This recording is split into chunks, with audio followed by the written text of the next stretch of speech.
السلام علیکم ورحمۃ اللہ وبرکاتہ۔ میں سعید الرحمن ندوی ایک دفعہ پھر آپ لوگوں کی خدمت میں حاضر، حامداً و مصلیاً اما بعد۔ آفتاب بھائی کی گزارش پر کہ صلاۃ و تسبیح کا طریقہ اور اس کی اہمیت اور فضائل کیا ہیں وہ ذرا بیان کر دیجیے۔ تو سب سے پہلے ایک سوال آپ سمجھ لیجئے کہ صلاۃ و تسبیح کیا ہے اور یہ کس لیے پڑھی جاتی ہے۔ تو بہت آسان سا جواب ہے کہ صلاۃ و تسبیح بڑی اور اہم اور بہت ہی عظیم اجر و ثواب کی حامل یہ نفل نماز ہے۔ اس نماز کے بارے میں آپ صلی اللہ علیہ وسلم نے اپنے چچا حضرت عباس رضی اللہ عنہ اور حضرت جعفر بن ابی طالب رضی اللہ عنہما کو یہ نماز بڑی تاکید کے بعد تحفے کے طور پر سکھائی تھی۔ حضرت عبداللہ بن عباس رضی اللہ عنہ سے روایت ہے کہ رسول اللہ صلی اللہ علیہ وسلم نے ایک دن اپنے چچا حضرت عباس بن عبد المطلب سے فرمایا کہ اے چچا، اے میرے محترم چچا، کیا میں آپ کی خدمت میں ایک گراں قدر عطیہ اور ایک قیمتی تحفہ پیش کروں؟ کیا میں آپ کو ایک خاص بات بتاؤں؟ کیا میں آپ کے 10 کام اور آپ کی 10 خدمتیں کروں؟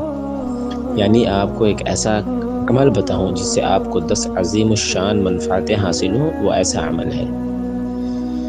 تو جب آپ اس کو کریں گے تو اللہ تعالیٰ آپ کے سارے گناہ معاف فرما دے گا، اگلے بھی اور پچھلے بھی، پرانے بھی اور نئے بھی، بھول چوک سے ہونے والے بھی اور دانستہ ہونے والے بھی، صغیرہ بھی کبیرہ بھی، ڈھکے ہوئے بھی چھپے ہوئے بھی اور اعلانیہ کرنے والے بھی۔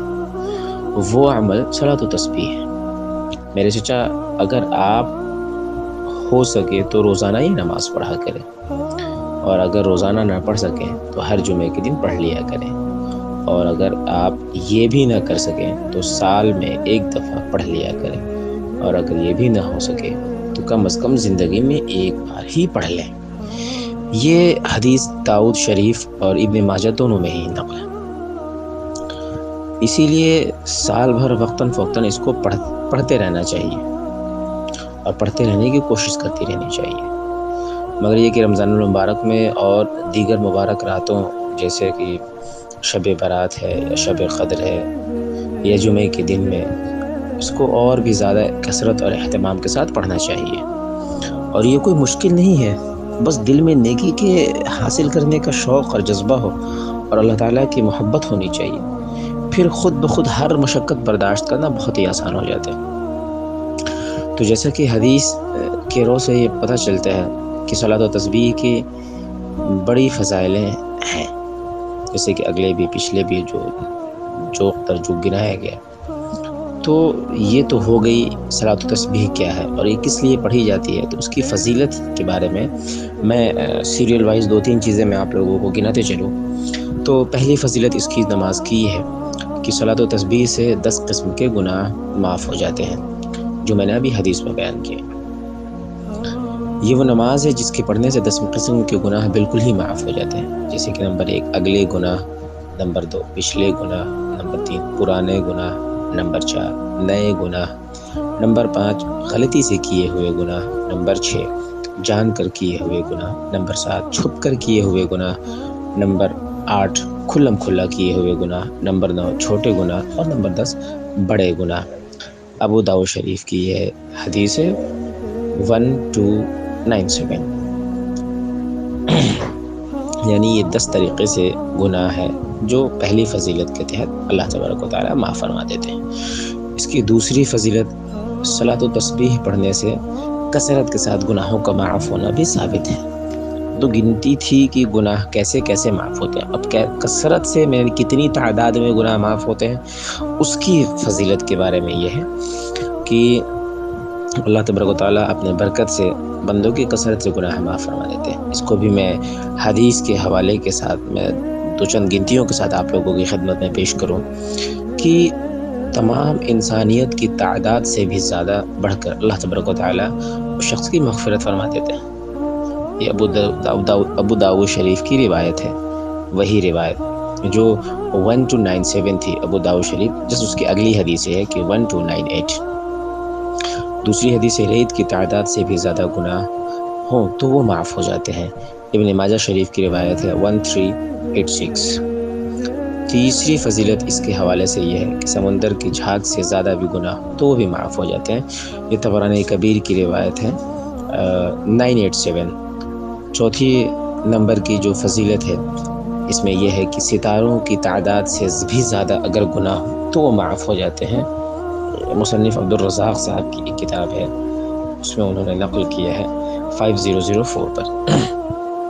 اور اسی طریقے سے نمبر 2 کے بعد نمبر 3 جو تیسری فضیلت ہے اس کی یہ ہے کہ ایک بہترین تحفہ جو بخشش کا ذریعہ ہے اور یہ خوشخبری بھی ہے۔ ظاہر ہے کہ اللہ کے رسول صلی اللہ علیہ وسلم نے اپنے پیارے چچا حضرت عباس رضی اللہ عنہ کو جب یہ نماز کی تلقین فرمائی تو انہوں نے اس نماز کی تاکید بھی فرمائی اور اس نماز کو تحفہ کے طور پر بھی کہا اور بخشش اور خوشخبری بھی قرار دیا تھا، جیسا کہ میں نے ابھی حدیث ابو داؤد کی حدیث میں 129 اور 1298 میں نے بیان کیا۔ اور اس کی چوتھی فضیلت یہ ہے کہ 300 مرتبہ تیسرا کلمہ پڑھنے کی سعادت حاصل ہو جاتی ہے، سبحان اللہ۔ یعنی صلاۃ و تسبیح کی ایک بڑی فضیلت میں سے یہ ہے کہ جب بھی آپ نماز پڑھ رہے ہیں تو تقریباً ایک رکعت میں 75 مرتبہ اور چاروں رکعت میں 300 مرتبہ یہ کلمے کہے جاتے ہیں، یعنی یہ تیسرا کلمہ ہے۔ وہ پڑھنے کا طریقہ انشاءاللہ ہم ابھی آگے بتائیں گے۔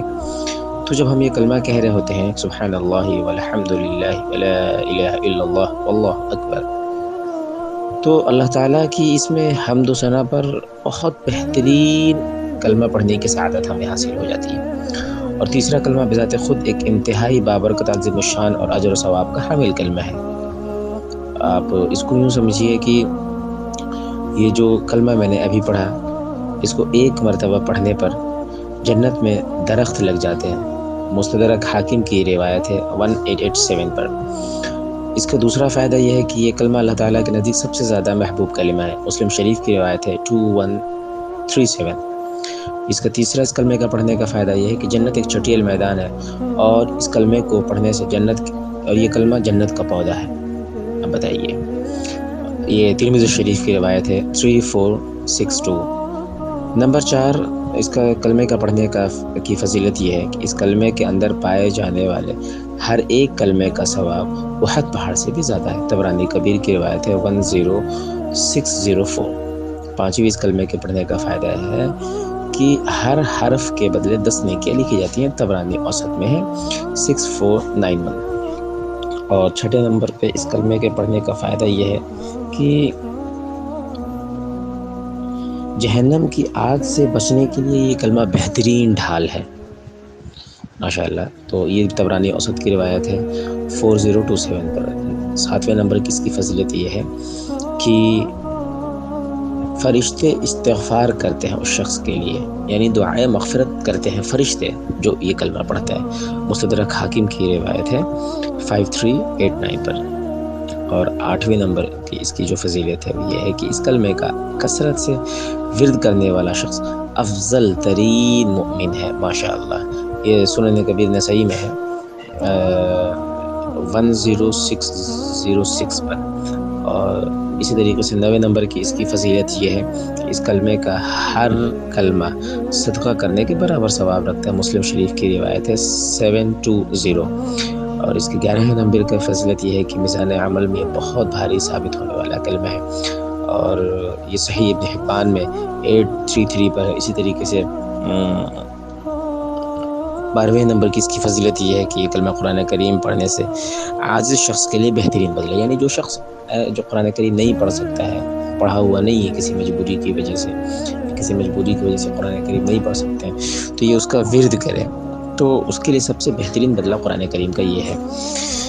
اور اس کے بارے میں بہت سارے اسلاف کے اقوال بھی درج ہیں کہ اس کے پڑھنے کی فضیلتیں ان لوگوں کو کیسے کیسے اپنی زندگیوں میں نمایاں طور پر حاصل ہوتی رہی ہیں۔ یہ بہت ہی عظیم الشان اور محتم بشان یہ نماز ہے اس کو بہت اہتمام کے ساتھ ضرور پڑھنا چاہیے۔ اسی طریقے سے ترمذی شریف کی ایک روایت میں سیم اسی طرح کی حدیث حضرت انس بن مالک رضی اللہ عنہ سے روایت ہے۔ تو اب اس کے پڑھنے کا طریقہ آپ یوں سمجھ لیں کہ سب سے پہلے تو میں نے وہ کلمہ جو پڑھا تھا سبحان اللہ والحمد للہ ولا الہ الا اللہ واللہ اکبر، یہ کلمہ ہے، اس کو یاد کر لینا ہے۔ اب اس کو پڑھنے کا طریقہ یہ ہے کہ یہ نماز ایک نیت اور ایک سلام سے 4 رکعت پڑھتے ہیں، یعنی 4 رکعت کی نیت کرنا ہے اور ایک رکعت میں اس کلمے کو 75 مرتبہ پڑھنا ہے۔ اس طریقے سے کل ملا کر 4 رکعتوں میں 300 مرتبہ یہ کلمہ ہو جائے گا۔ اب اس میں تعداد کیا ہے کہ کن کن مقامات پر تسبیح پڑھیں گے اور کتنی مرتبہ پڑھیں گے، تو اس میں سب سے پہلے یہ ہے کہ نیت باندھیں گے، تکبیر تحریمہ کے بعد ہم ثنا پڑھیں گے، ثنا پڑھیں گے سبحان اللہ و بحمدہ، سبحانک اللہم و بحمدک، سبحانک اللہم،